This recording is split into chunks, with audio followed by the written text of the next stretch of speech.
Hi, it's Michael Senoff with Michael Senoff's HardToFindSeminars.com. The title of this interview is called How to Make $1 Million in 100 Days Just by Selling Fruit from the Side of the Road.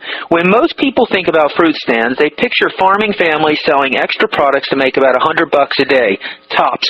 And that's a pretty accurate picture. But in this audio, you're going to meet a businessman who's figured out a way to make $1,000 a day at his fruit stands during peak season. And by running 10 of these stands this summer, he nets about $1 million for 100 days of work, and then takes the rest of the year off. And you can too, no matter what business you're in. The principles of business management, expansion, and upselling that you'll hear in this audio can be applied anywhere to turn even the smallest, most insignificant business into a fortune. You'll also hear how to find the perfect money-making location in places you'll definitely want to avoid. Tips and tricks you need to know in order to get customers and keep them coming. How to get your customers not to care about price. Ways to set higher and higher goals for yourself and never lose sight of the bigger picture. The one fruit you'll need to sell in order to make $1,000 a day at your stands and where to get it. The exact signs you should have at your fruit stand in order to be successful, and how many you'll need and exactly where to put them, and much, much more. The best part about the fruit stand business model is that you don't need to know a thing about farming. You won't need to grow any products, and you only need about a $300 investment. This simple business model demonstrates exactly how textbook principles can be applied to any business for $1 million results, even fruit stands. Now let's get going.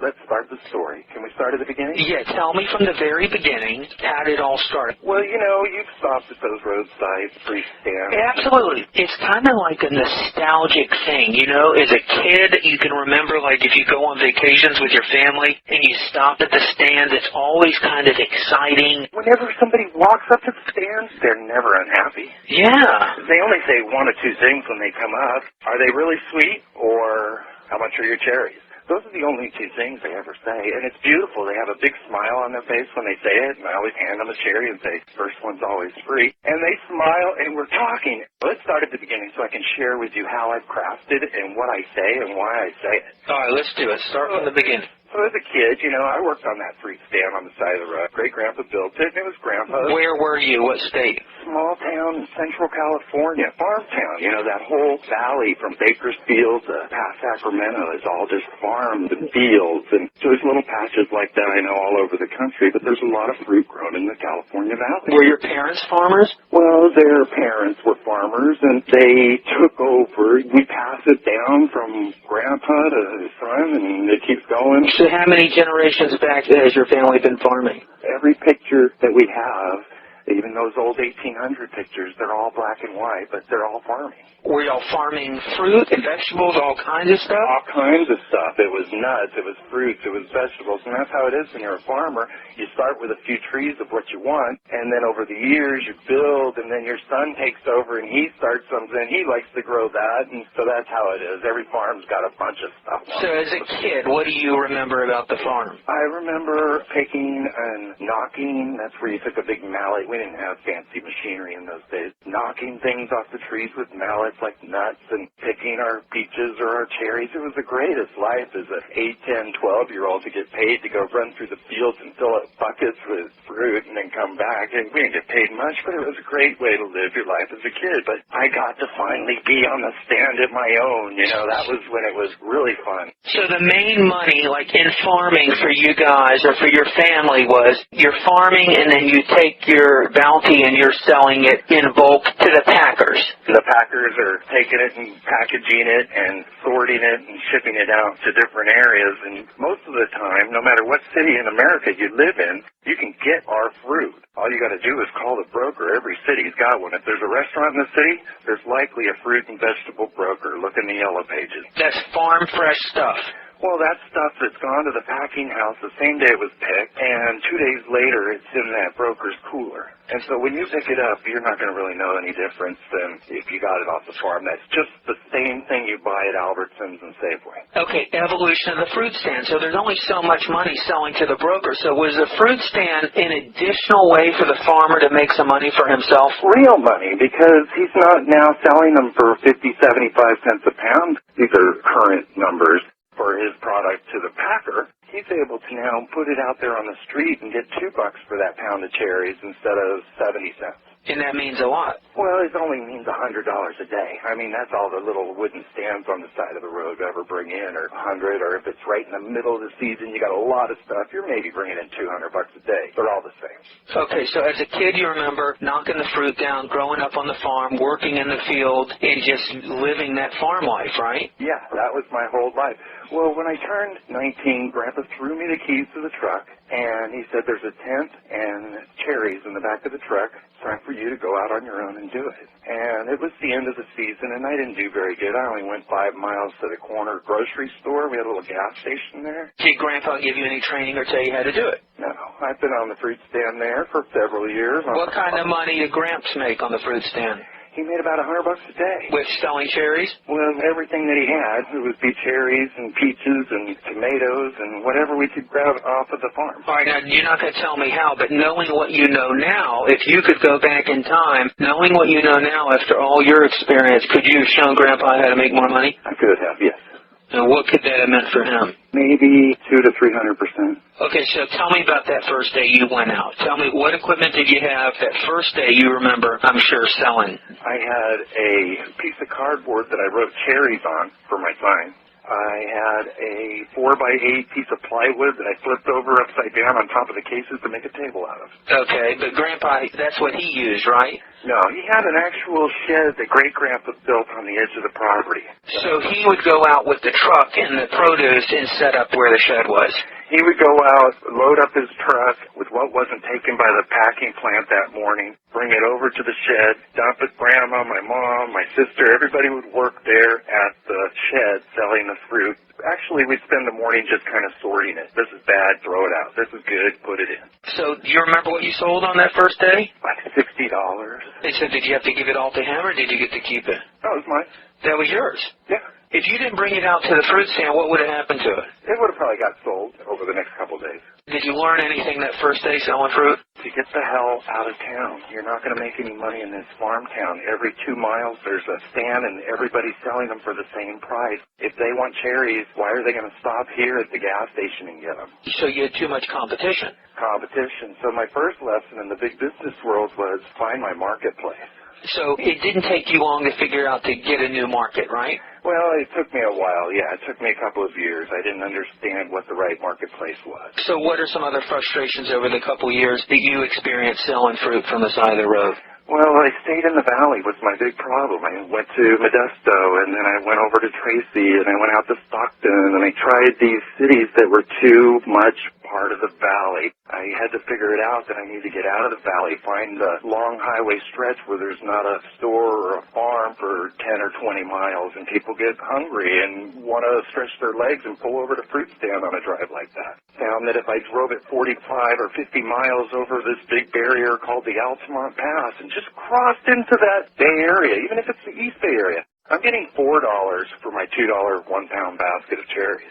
Okay, so is it kind of like with real estate, location, location, location? I'm figuring it out as I go along. Yeah, it's location. So when you found the right location, why were people stopping? Many reasons. I mean, some people just pulled over to say, I haven't seen you here before. What made you just set up a tent here on the side of the road? And then most people would come up and say, can I try one of these cherries? And once they bit one, they were mine. I got you. Okay. Let's continue. So those first years on the farm, working Grandpa's fruit stand, and then you decided to get out of town. And tell me when you really started making things work for yourself. I got over into the Bay Area, and my volume increased. Now, instead of pulling over 20 or 25 people, sometimes 30 or 35 people, I was now pulling over 60 or 65, sometimes 70 people a day, just because of location. Okay, so you found a couple secret locations that were really working. And it wasn't just that. I have had literally hundreds of fruit stands in dozens of cities, and I've worked everywhere from San Diego all the way to Seattle.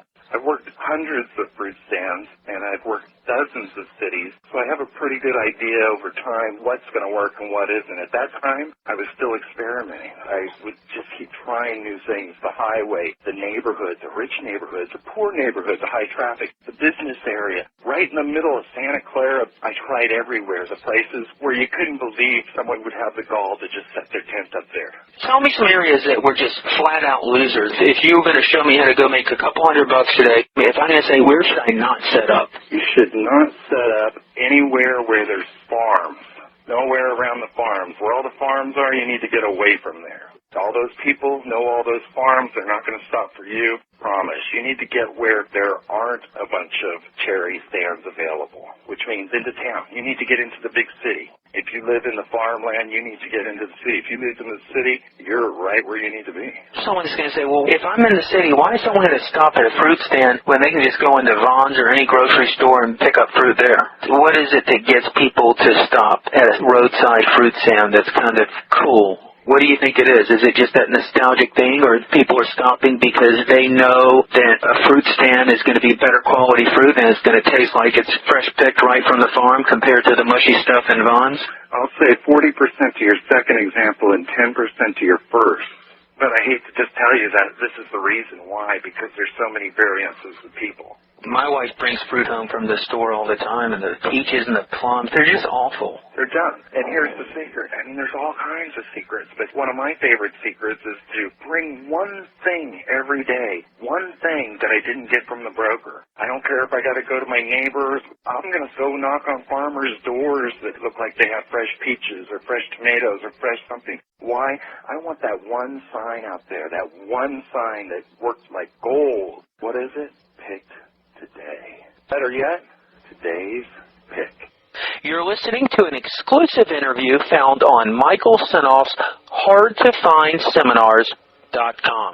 It only has to be a 2-foot by 1-foot sign. It doesn't have to have anything else on it. You can have a sign over here that says sweet cherries, and a sign over here that says peaches, and a sign over here that says tomatoes or nectarines. But that one little sign over there on the edge of your stand that says today's pick, or pick today. Well, that is it. That instantly telegraphs freshness. You could see the hand picking it off the tree and putting it in the basket. It's like you've picked it yourself. It's gold. And even if you only have one thing out of everything on your table that's picked today, they'll remember that. And even if you only did that for 2 weeks, for the other 90 days of the season, they're going to remember that's the fresh guy right there. That's the guy that has the today's pick stuff. And every time somebody comes up, and it's part of the spiel. The person at the stand's going to say, this is this, is this, is this, and it's part of the spiel. So working on the farm and seeing all the signs in the farm, did you ever see those signs that said you didn't? No. All you ever saw, and the same thing you see today, drive through the farmland and all you see is cherries. Drive a little while, next farm, peaches. That's it. And I did all those signs, but I learned through time, signs are key. That's the difference between pulling over 60, 70, and how I got it over 100. And some spots pull over 130, 140 cars a day. For every car you pull over, that was like my business thing. That was the first thing I worked on, Michael. I wanted to concentrate on, I don't know much about nothing, but I do know that 30 to 40 stops is not going to make me any money. I got to aim for 100. And once I hit 100, I wasn't satisfied. I said, I'm looking for more. What can I do better? So it was all about the signs. My first analogy was, how am I going to get people into my business? And that's the sign. How'd you figure that out? I stripped it down. I tried the hand job, like with raw cherries. I did the stenciled letters. That said what? That said cherries. Cherries. I realized that out of every sign, I tried maybe 150 signs, combinations of words, multiple fruits on the same sign, all kinds of sign combinations. And the one sign that worked was sweet cherries. You're listening to an exclusive interview found on Michael Senoff's HardToFindSeminars.com.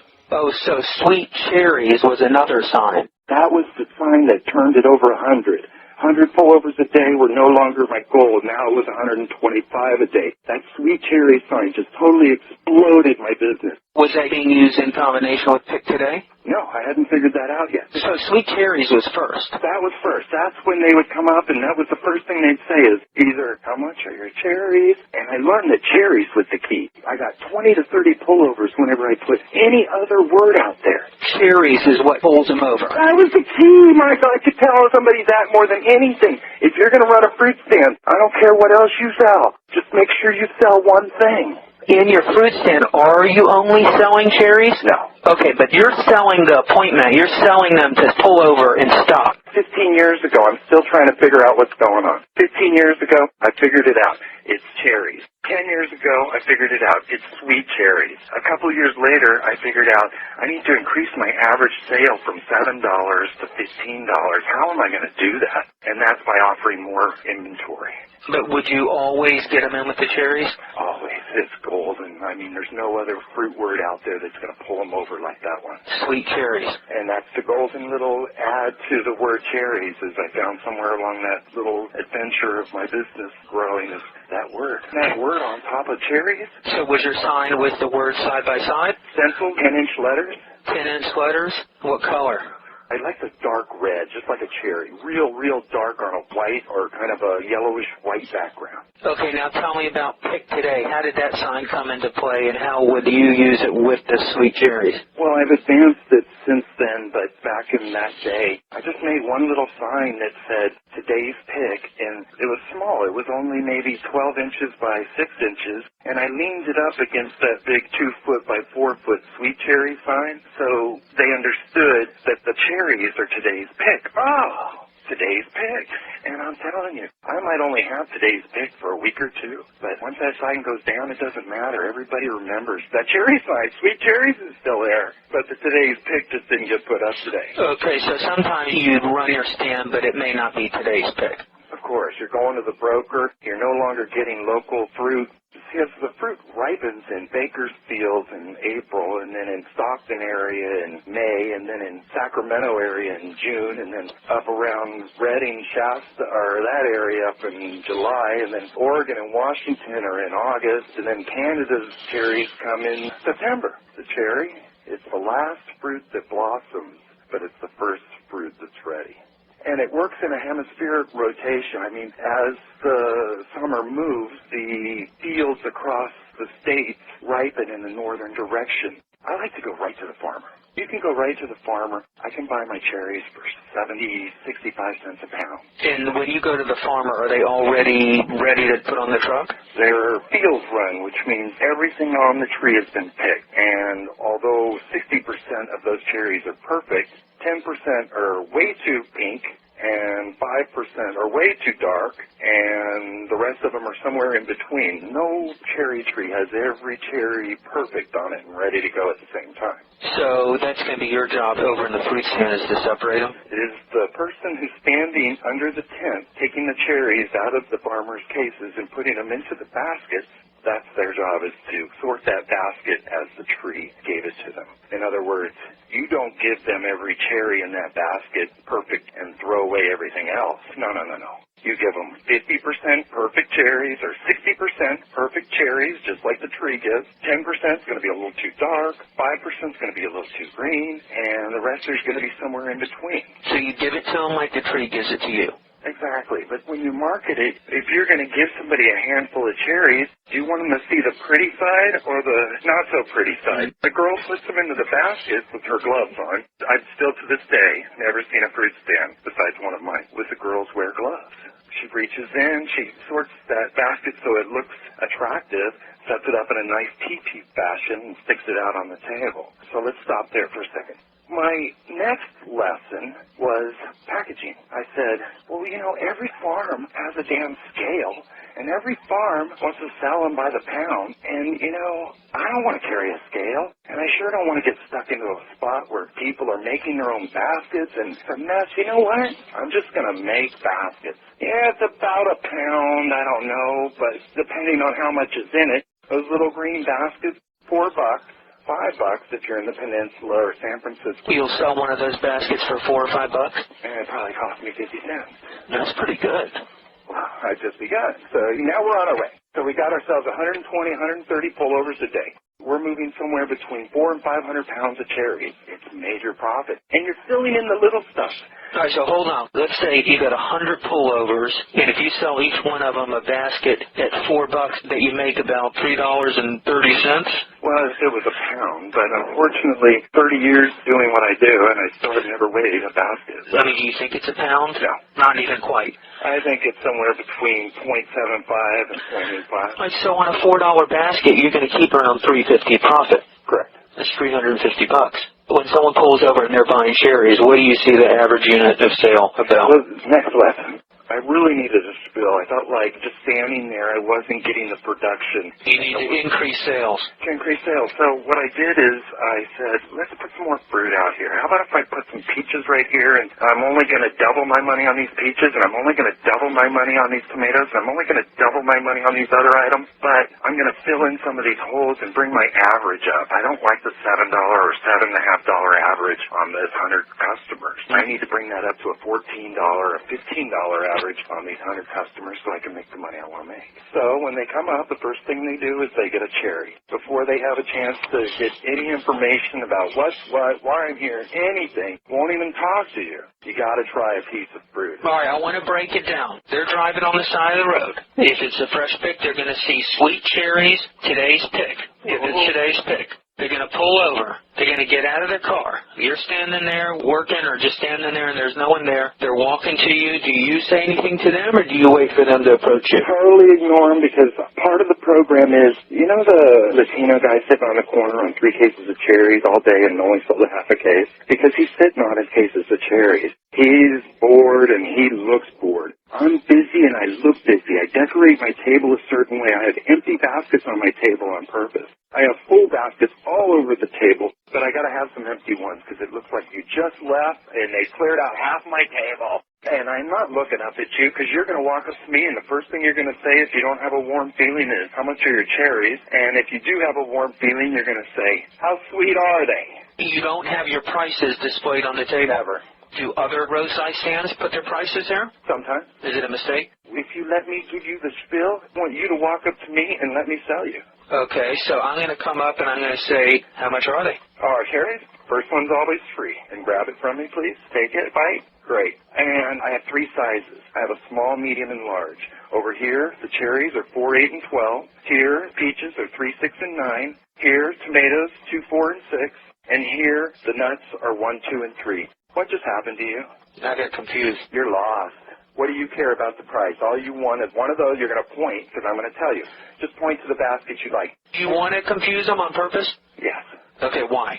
Because I don't want them calculating, that's $4 for that little 1-pound basket of cherries. I could go down right now for $2.99 and get them at Albertsons. They're on sale, usually $5.99. They're on sale this week for $2.99 at Albertsons. All right, so I want you to repeat that again. Okay, so I'm going to say, how much are they? Do it again. First one's always free. Try that. Do you grab one then right there? And I've already got one between my fingers as I'm packing this basket. I'm preparing up my next basket. And I've already got a sample between my fingers or here in the corner where I know it is. And I can see you out of the corner of my eye. Although I'm facing down towards my table, you're walking right up towards me. It's a beautiful sunny day. You're excited to see this fruit stand that suddenly popped up. You come up and you say, hey, how much are your cherries? I'm going to say, first one's always free. You're going to feel warm. You're going to bite that. And you're going to say, this is one delicious cherry. What kind of gloves do you have on? I have those food ones. What do they call them? I think they're latex. And so you extend your arm. Extend a hand with the cherry in it. Do you look him in the eye? Rarely. I'm too busy. I'll explain this as we go along because there's nothing funner than having you walk up while one's walking away with 3 bags, 2 more are standing here trying to pay me on my right, and one over here on the left that you're trying to squeeze in between who's just asked the same question and finishing off their second sample. Because while you're biting that cherry and I'm doing, well, we have small, medium, and large. The cherries are 4, 8, and 12. 3, 6, and 9 over here on the peaches. 2, 4, and 6 over here on the nectarines. 1, 2, and 3 on the tomatoes. Whatever it is. All I'm doing is making it so I can have them say, well, give me a small of that, a medium of that, and a large of that. That's what I want. Yeah, you've totally confused them. There's no way they can remember, and because they don't remember the price, you got them. All they want is a medium cherry, or if they love their sample, they want a large, or if they hated it, they want a small. But I'm not done. Before before they can tell me, and they probably already told me, I'll take a large. They'll say, how many pounds are in that one? I'll say, I don't know, probably about 4. 4 for 12 is about $3 a pound. That's your better deal. If you go with the medium, it's about 2.5 pounds, and that's 8. So you're paying maybe like 3 and a quarter. And then if you want to get a small, that one's $4. Those are around a pound.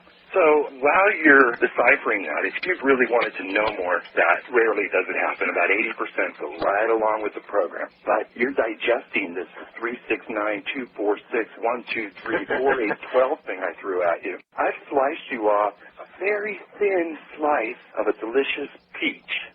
And I've handed that to you, and you're biting into that. Before you even say, okay, I'm going to take one of those, too. I've already got my hand on another sample. I don't know what it is yet. It could be a nectarine or an apricot, whatever I got my hands on that morning from the broker. Whatever he had cheap that I could get that looked good and tasted good and was so good. I grabbed a couple cases of those, and I've got a slice of that in your hand. Really thin. Not the big chunk. I learned a long time ago. Oh, I got satisfied on that. No.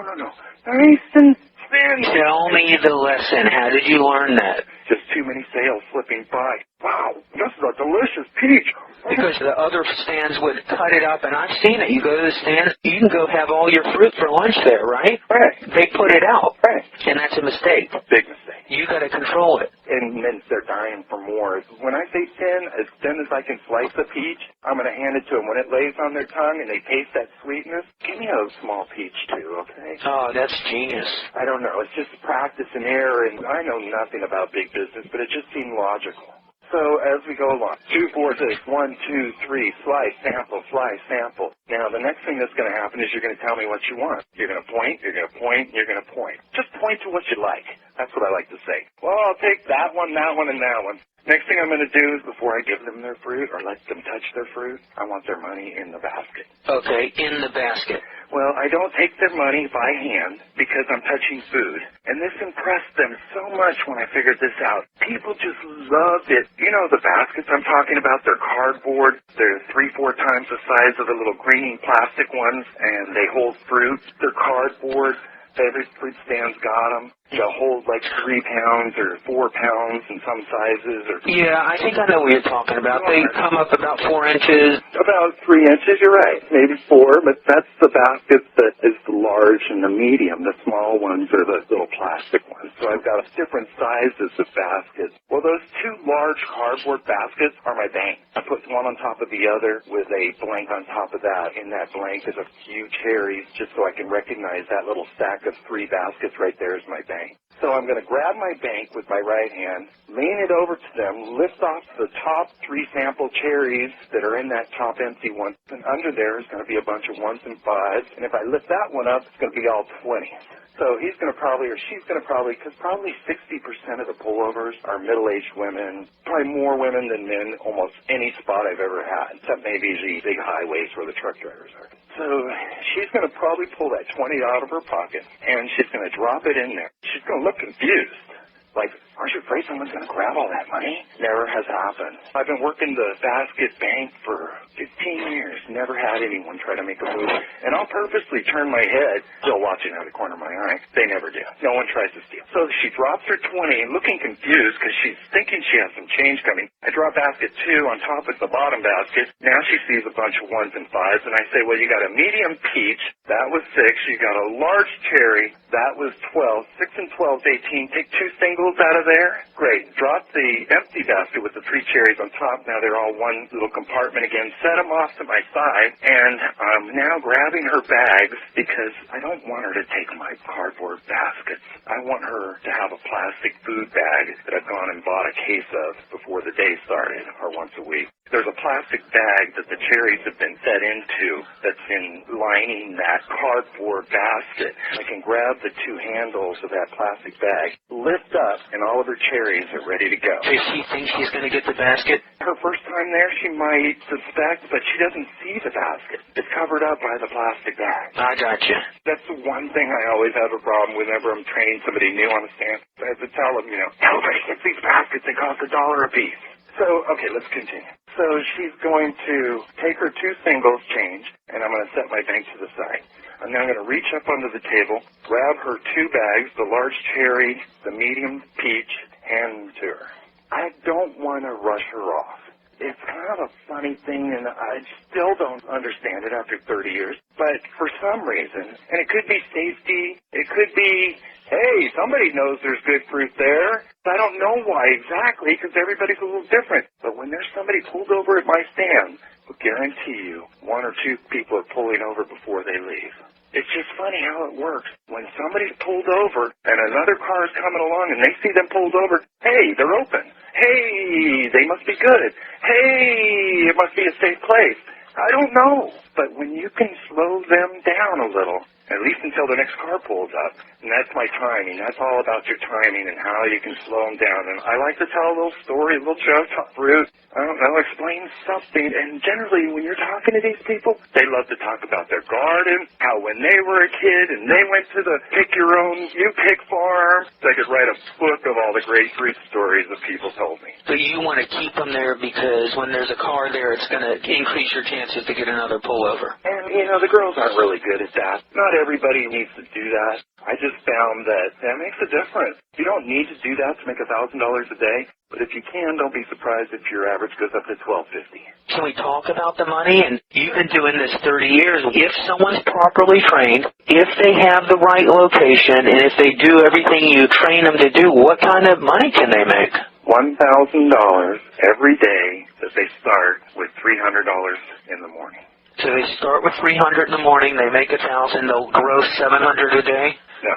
They'll gross $1,300 and they'll net $1,000. Oh, they'll net $1,000. Correct. So the $300 in the morning, is that for their fruit? You need fruit. And this is one stand, right? One stand. One stand for a day. Look, I'm your brother. I've got a 3-day notice on my door. I have a truck, and I'm healthy, and I've got a strong back, and I need to get my rent paid by Friday. What are you going to tell me to do? I'm right here in San Diego. If you're my brother, you're going to be a millionaire in 100 days. A millionaire? You're going to make $1 million in 100 days. Cash. I'm going to be a millionaire in 100 days. Correct. Man, I like that. How are you going to get me started? I'm going to start you on day 1 with $200. What time do I have to wake up in the morning? That's the thing. If you want to be a millionaire and you're my brother, you need 3 things. 1, an entrepreneurial spirit. If you want to make a few $100s a day, you can get up at whatever time you want, and you can have whatever kind of spirit you want. But if you want to make $1 million in 100 days, you got to have a real entrepreneurial spirit too. Lazy time is over. You can't get up at 10 o'clock. You can't shut the stand down at 4. If you want to work for 100 days, I'll make you a millionaire. If you're my brother and you're willing to do that, we're going that route. 3, the last thing, you need supplies. What are my supplies? The first day, you need $200 to go to the fruit broker with. You need a tent, and you need a van or a truck to transport your things. Like a 10 by 10 tent? Exactly. Here's my advice, because you're my brother. Don't start with the $69 tent that Grandpa gave me. Don't start with that thing that has 4 pieces for each leg, takes you a half an hour and blows over. Spend $199. Get the best tent you can and make it last you 5 years. Okay, I need the tent, and where am I going to put everything? You're going to slip your 2 tables in the side of your truck, standing up sideways, your tent next to them, and you're going to stack your fruit next to those. You're going to have one 30-gallon tub with a lid that you keep all your supplies, your gloves, your stakes and ropes for your tent, your bags, your baskets, your hammer. All your little supplies are going to be in that one tub. That's all you need. You're done. And my signs? Oh, yeah, and your signs, of course. How many signs am I going to need? Well, that's one of the things. I've done crazy stuff with signs. Michael, you're going to love it. I've done 10 signs in each direction within a mile of my stand. I've done crazy stuff that made people sick, I think, because they just wouldn't stop. That's cool. Tell me about that 10-sign one in each direction. What were they made out of? They're all made out of the same thing. They're all made out of plywood that I cut up into little sections and spend the whole month of April working on signs. Even though they're the same signs I had last year, I'm not happy. When you pull up to my stand, everything is clean. There's no crap on the ground. No girl's backpack is there. It's in the tub. There's nothing laying around. I don't do the hay bales anymore. I don't do any weird stuff where I've tried everything in the world. Tent, 2 tables, a little tub that's got supplies in it, and stacks of fruit. You're like the farmer who just came off the field and set up his little tent, and here's the fruit. Here it is. Okay, tell me your 10 signs, your 10 ones going in each direction. Did they all say the same thing, or did you change the words? I used to change signs once a week. I spent so much time. So you'd have to put the signs out daily, right? Daily, and then take them down at the end of the day. Rarely do I have spots that I can just leave them up for the whole summer. How do you put 10 signs? Do you have a stake on it, like a real estate sign? No, you just get a rock and you roll it over there and lean it against the tree, and then you set it up at the bottom of the sign so it doesn't fly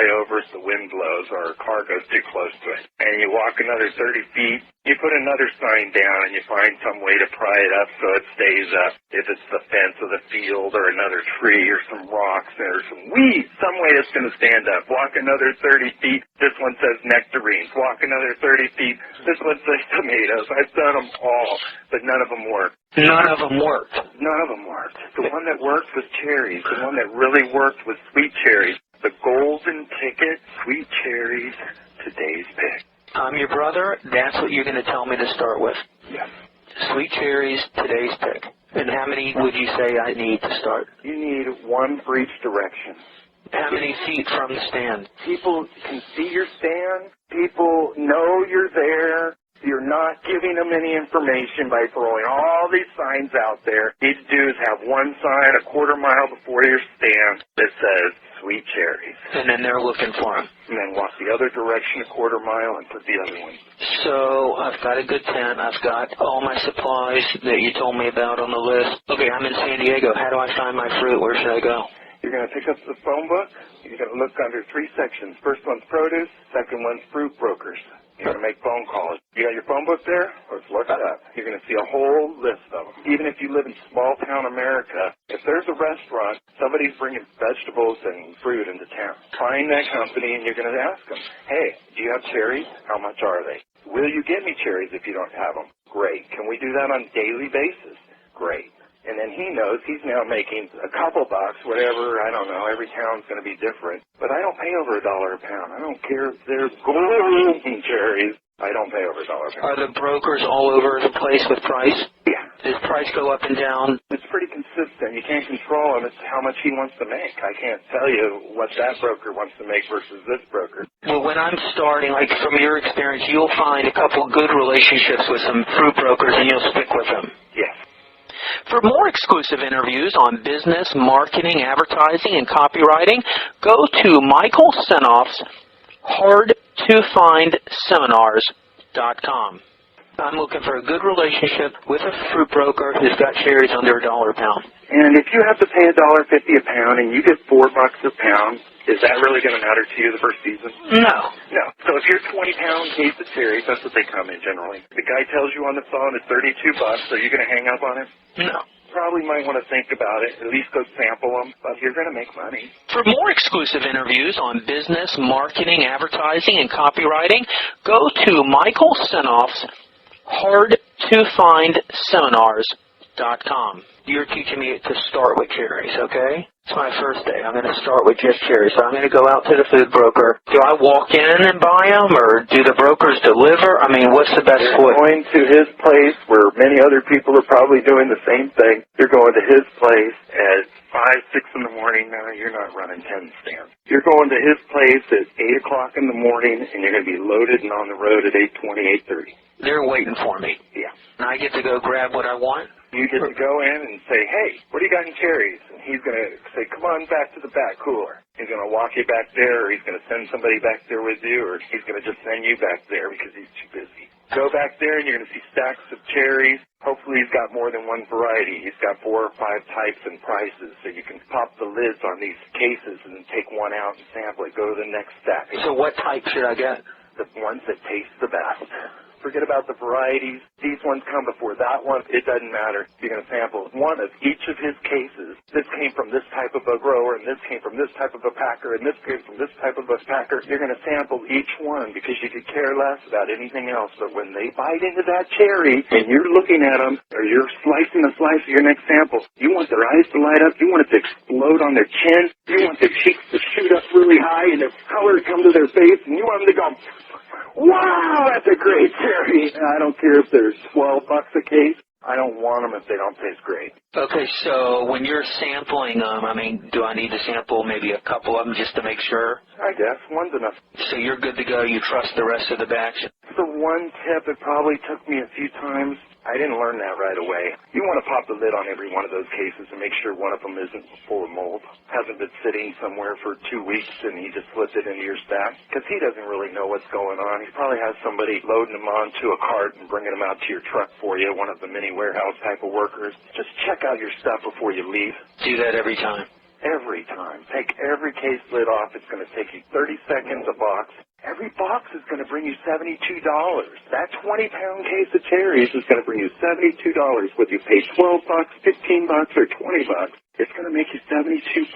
Now, what time of the year could I expect that these things have been picked today? Well, if you're in California, you're looking to start in mid-April. If you're in Central America, you're looking to start on the 1st of May. This is seasonal. Correct. I work 100 days, and then I take 265 off. Okay, so you're going to show me how to, in 100 days, make $1 million. So this is only working 100 days out of the year. That's what I said. Wow. 100 days, $1 million. Okay, so the 100 days is the season. Correct. Okay, so about when in April are we starting? Mid-April. You can never say this is the date.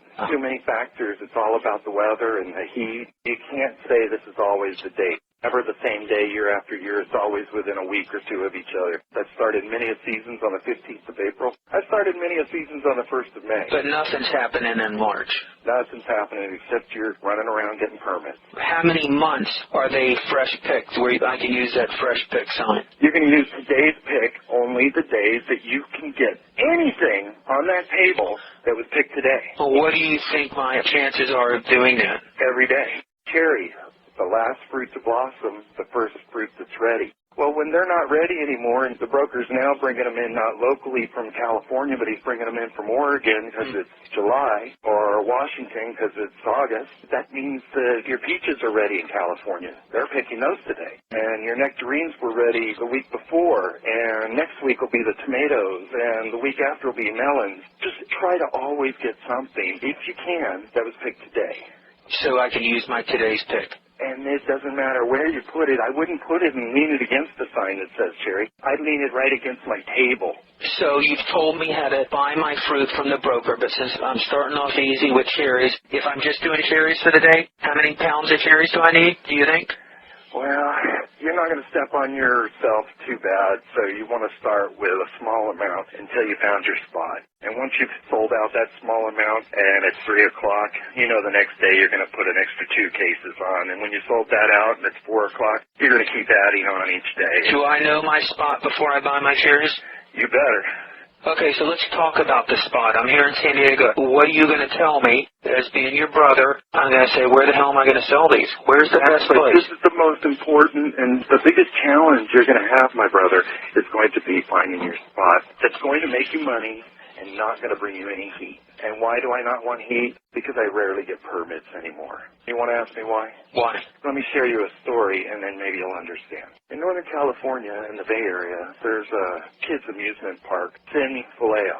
And I had a great spot there. Every year, I get closed down at 5 o'clock because I already knew I had 1,000 made. And it was great. It was money. It was show up late, leave early, but I could just clobber that spot year after year. I could abuse that spot. It didn't matter. It was awesome. And it was right by an Right at the exit, the Marine World. Oh, Marine World, like a Sea World. Yeah.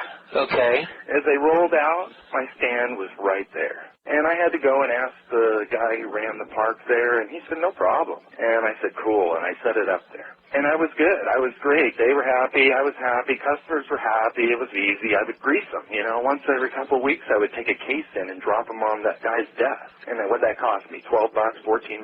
And that's generally the best spots. It's not the spots where the guy says, give me $100 a week. The best spots are the spots where the guy goes, yeah, I don't care. Go ahead. Just bring me some fruit once in a while. When you approach him, what do you say? You go, hey, can I set my truck up? Uphill, and it's beautiful, and there's a technique that works like money. But let's go there when we finish this one. Okay. All right, where are we? You're telling me the story about the spot that you had. So I'm in Vallejo, greatest spot. I just love it because it's stress-free. Well, I have, not my brother, but he's like my brother. I have a friend who's in big trouble and he needs help, and so I give him a job. I know it's a mistake, but I'm going to give him a job.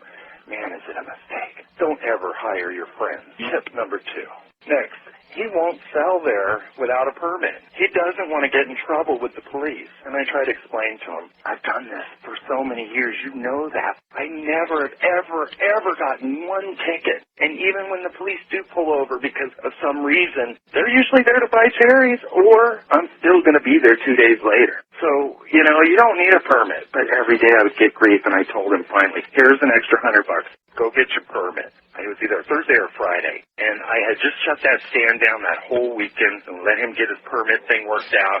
He had to go down to the police station. The city permit was like $40, and then he had to go back on Monday. He had to go get something called a lifeline, I think. To get the city permit, he had to go down to the police station. Some cities have more strict standards than others. Some in and out of there in 20 minutes with the permit for less than $50.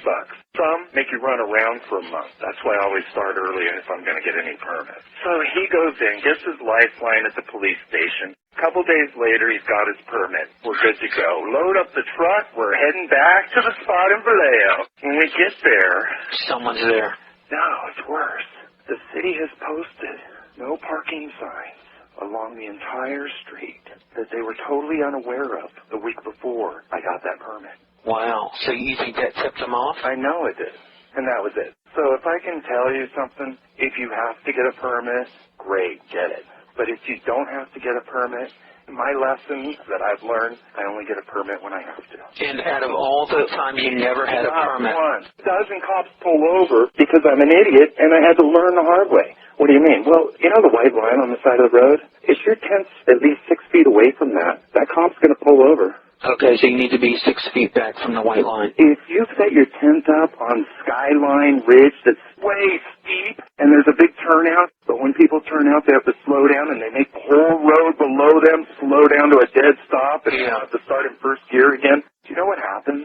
Yeah, it's dangerous. And do you know what happens? It's so dangerous and people get so upset. Do you know who they call? They call the cops? They call 911 and tell the highway patrol there's somebody out here with his tent out on this turnout stopping traffic. And when he comes, he doesn't even get out of his car. He's so angry at me. He just gives me this out of here thumb and he just drives off and spits a big dust ball at me. So what can I tell you? A, make sure your spot is safe. Make sure you're not going to cause yourself some heat. Don't get yourself in some spot where you're going to cause traffic trouble. Because as soon as you cause traffic trouble, I promise you, your spot's going away. Okay, that's some good advice. So this is hard to find a spot. What are you going to tell me as being your brother? Where should I go? Where should I start to find my spot? Well, finding the spot's really not hard. I mean, how many gas stations, grocery stores, supermarkets, places that you regularly do business where you could walk up and say, hey, you know, my family grows fruit, and I've told my family that maybe I could move some of it for them this summer. Do you mind if I throw a tent out here maybe during May for a few weeks? You're not going to ask them for a 100-day commitment. You're not going to ask them if you can take over, you know, the little corner of the parking lot back over there? I was just wondering, can I throw a tent up there and sell some cherries with my daughter next weekend? You just want to open up the door so they can see what they got. Okay, but where am I going to go? Like in front of a grocery store? No, that's the last place. I'm looking for a good amount of traffic? Traffic is the key. You're looking for a spot where cars are going by not every 1 minute, but every 30 seconds. Some place where you can get the pullovers. It's rare that festival works, and that concert never works. And the boat show, it's in a circle, and they see you once, and they're not going to see you again. You're invisible. So you don't want to use a concert or a festival? Forget all that. You want pullovers. You want to make $1,000 cash in one day? You got to pull them over. You got to have the cars going by you. And you don't want to set it up at the grocery store or even a mile from the grocery store. My best spots are out on those open highways. Best spots are in those really nice neighborhoods. The best spots are Those gas stations where people are standing there for 4 to 6 minutes with their hand on the pump looking over their shoulder at you thinking, wow, they got a lot of customers coming and going over there. You know, you're on the corner of that parking lot, they're just going to put it on automatic and step over to get a free sample. So that could be in a good residential area, right? In a gas station parking lot? Those are money. Because you get people coming in there all the time. If you've got it out there towards the edge, and if they're getting gas, they're looking at you every second that they're getting gas. Okay, give me some more tips for spots. Gas stations, open roads where there's cars going by every 30 seconds. Don't go to spots where there's going to be one-time events like concerts or trade shows. You want the ones that are going to see you over and over again, right? I want the cars that are going by me, not the people that are walking around in a circle. I don't want to see the same eyes twice in one day. I want them going by my tent.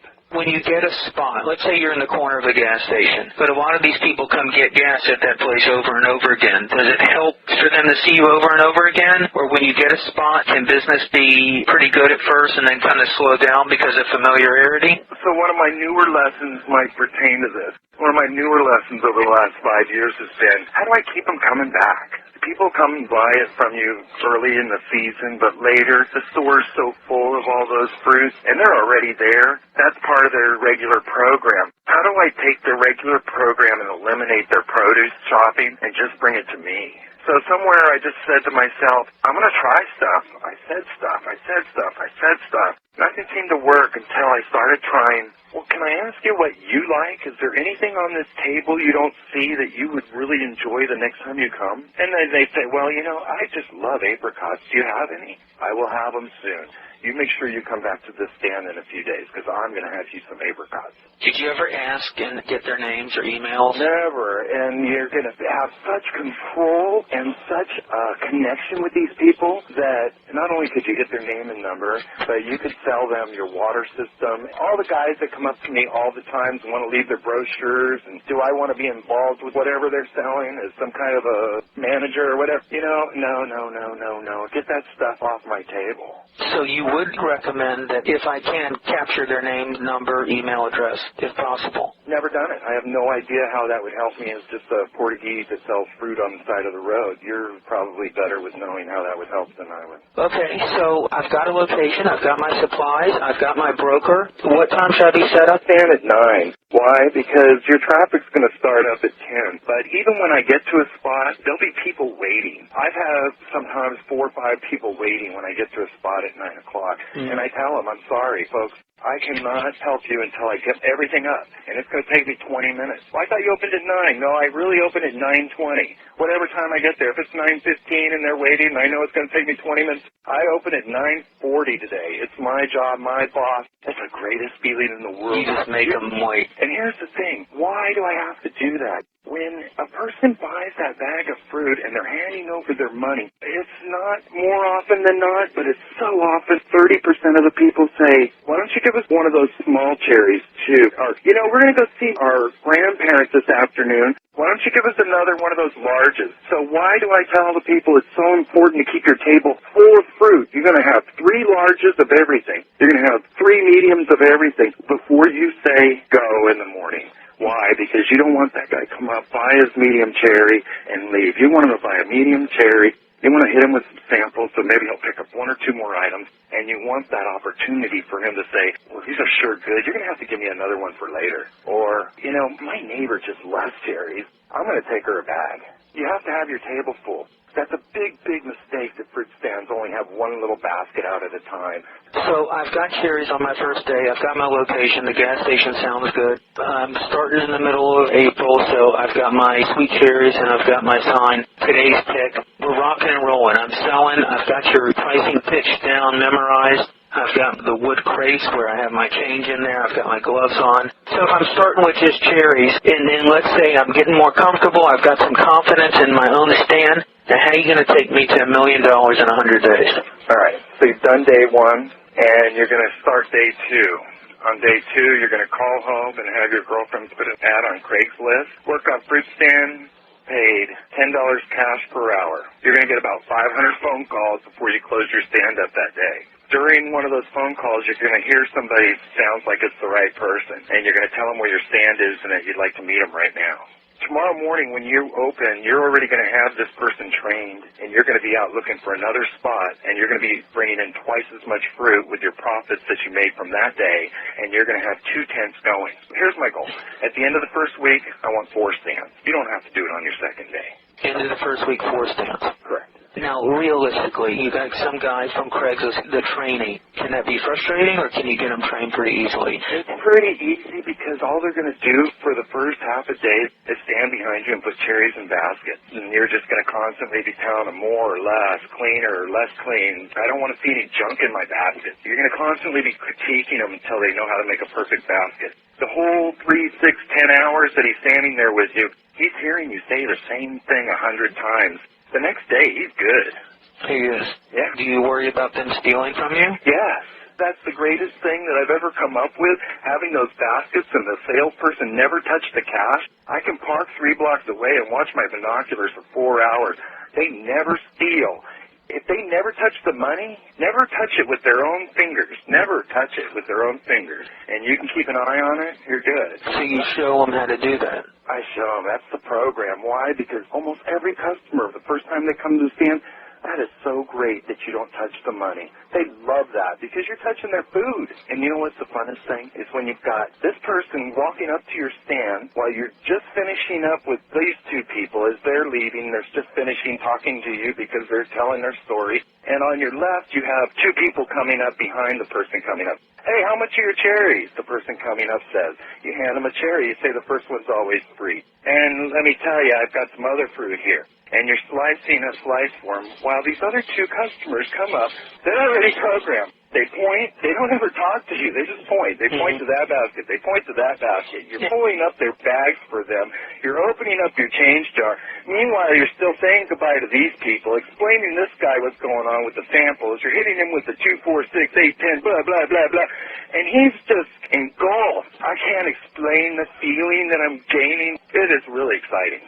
So you get the ad on Craigslist, you get them to meet you. It's going to be my first day, and I've used Craigslist, and I'm sure I can get that phone ringing. When you put the ad on Craigslist, is your girlfriend handling that, or do you have the calls come into you on a cell phone, or what? I have them come to me because I make every person who works the stand shut off their phone. So if I'm calling you about the job and you got a good feeling about me, what are the expectations? I mean, what do you say to them to do your best to keep them honest and service the stand properly? Here's the first thing you say is, are you prepared to make $100 cash a day every day for the rest of the summer and not take the 4th of July off, Labor Day off, any day off? That's the thing about the commitment, about not being lazy, entrepreneurial spirit, what it takes. There are no days off. If you want to make it happen, you have to give all 100 days from the minute you get up until it gets dark. Okay, because I know I've run a lot of Craigslist ads, and there's a lot of lazy-ass people there. So they call us, and I tell them, this is the deal. I'm looking for somebody to commit 100 days, and I will give them $100 cash every day that they work for me. But it has to be every day until the end of the summer. And they go, but I want to take off and go to I have plans. Sorry, this is probably not for you. Thanks for calling, though. And I'll go through 100 calls, but I'll have 5, 8 people standing there by the end of the day, and I'll look them over. And what am I looking for? I'm looking for someone who's not going to scare Grandma when she sees the fruit stand. More important than anything, I want honesty. Second most important thing, I need someone to pull people over, not scare them off. And they don't have to be a hot little 20-year-old in shorts. Middle-aged woman's great. Do you like women better than men? Much better. The pullover percentage is probably 20, 25% better. People feel safer. I don't understand it, but for some reason they pull over more. What are concerns from some of your workers? I'll give you an example. Last year, had a new person, and actually it was a guy.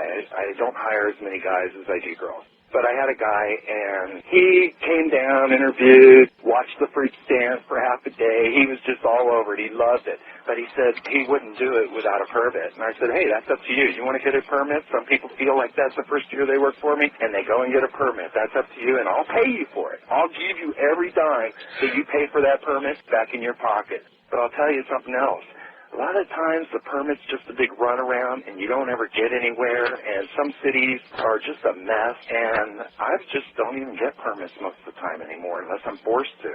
2 days later, he was back and ready to work. I said, well, you sure look pumped up. You got your permit? And he said, no, I just talked to some cops. And I said, what? And he said, I just talked to cops. I've been talking to cops since I saw you. It seems like they don't want to mess with us. They don't want to touch the fruit stand. They don't even want to look at you. You're not breaking any laws. You're not selling crack. You're not doing anything bad. Unless you cause yourself some trouble, sell some crap. Don't put your tent in a safe spot and cause a traffic jam. What the hell are they going to bother with you for? You're out selling fruit, man. You're the only person they've seen on this street that isn't trying to screw somebody. You're out there trying to make a living doing something honest. What could be better than selling fruit, Michael? I know. It's so wholesome and natural and innocent. That's why this topic is just so cool. It's the greatest life. It's kind of hard to believe, but I would do it for free. It just sounds like you have the confidence that you've done it so much. It's just like as long as you're physically able and mentally able, you'll always be able to make a wonderful living in doing something you love anywhere, as long as it's a fruit broker, right? Correct. How old are you now? 45. You're 45. So how long have you been doing this? Well, since I was 8, but how long have I been out on my own where Grandpa said, get your Yeah, stuff since in? you're 19. 30 years. Tell me what the lifestyle is for you. When you run one fruit stand, you wake up at 8, you're at the broker at 8:15, 8:30, you're loaded up and you're on your way. You set up your stand and you want to be going by 10, you want to close it at 6. The best program is 9 a.m. to 7 p.m. because you need that extra hour in the morning to set your table up so you can get the production you want. And although you'll only pick up $50 between 9 and 10, it's going to be the difference of whether you net $1,000 or not. And the other thing is you're going to get a lot of traffic between 5 and 7, and you're going to think, man. So you want to be 9 to 7 is how long you want to work your stand. But I got to go extra early because I got more than one thing going, you know. Okay, so yeah, I don't want to get too far off track. Okay, I asked you how am I going to make $1 million in 100 days. So the Craigslist, I'm going to get my employees. I've qualified them. I've trained them because they've watched me for 4 hours. I mean, they're going to make a couple mistakes at first, right? Sure, and it's not going to hurt anything. They're going to overdo their baskets and your average is going to decrease. But every day, at the end of the day, when they unload their cash in your living room and you do your sorting with them with the money thing, and you calculate, you know, what their average and everything is before they leave, it only takes a few minutes. Well, let me ask you this. If you want 4 stands, you've got 1 truck. How are you handling the move? I need to have a trailer if you're going to make $1 million. So you're the guy handling all the table signage and everything, or what's their responsibility after when 7 o'clock rolls on, your employees handling your stands? It's different with different employees. Some where the girls, I have to almost every single one of them set them up and tear them down. While I'll always have at least 1 or 2 guys that I can use in several different ways, not just to run a stand, but sometimes I'll need somebody to do my job for me. I'll need somebody to run cash pickups. I'll need somebody to bring lunches out to the girls. So, you know, I'll need to do some managerial things where I'm not able to because I'm breaking in 2 new spots today. I want to train these 2 new people, but I need somebody to give spot 7 and spot 3 half an hour pee break. So you're running a crew. That's my idea. Can I ask you, like, what's the most stands you run somewhat comfortably at one time where you're just not totally freaking out? Freaking out's when I get past 15. You're freaking out. But what you want to do is you want to keep yourself in the 7 to 10 range, and that's comfortable. Can I do $1 million in 100 days with 7 to 10? I have 1 spot that brings in over $2,000 cash a day net. I have another spot that's right there, and many spots that are in the 15. I have a few in the 800-900 range. But when I say you're going to make $1,000 cash in your pocket every day, I'm not exaggerating. And that's after you've paid your employee? Right. That's sweet. That's sweet cherries right there. Every day has a dozen stories when you're at the fruit stand. They're interesting stories. They're fun stories. They're stories you can't wait to go home and tell your girlfriend about. Tell me some that you just remember over the years, some that stick out in your mind. All right. This is one of my favorites, not because it's all that interesting or funny, but this one touches me. I give away fruit for about a week a year. Where the ocean meets San Francisco, there's a beach there called Ocean Beach with several large parking lots. The first parking lot is clear up by the sea cliff, and that's where all the surfers park, and that's kind of like where we like to hang out, just because we're not there to make money during that week, although we sell a lot of cherries. But if you bring me a bag off to the beach full of garbage, you can come up here and trade it for any one of my baskets of fruit. And that's how we get the beach clean. We spend about a week a year giving away fruit at a beach. Because up here in San Francisco, there's no big raking crews and machinery and all that. There's garbage on the beach, and it gets really bad in the summertime. So every year we set up a tent there, and people come up and buy cherries.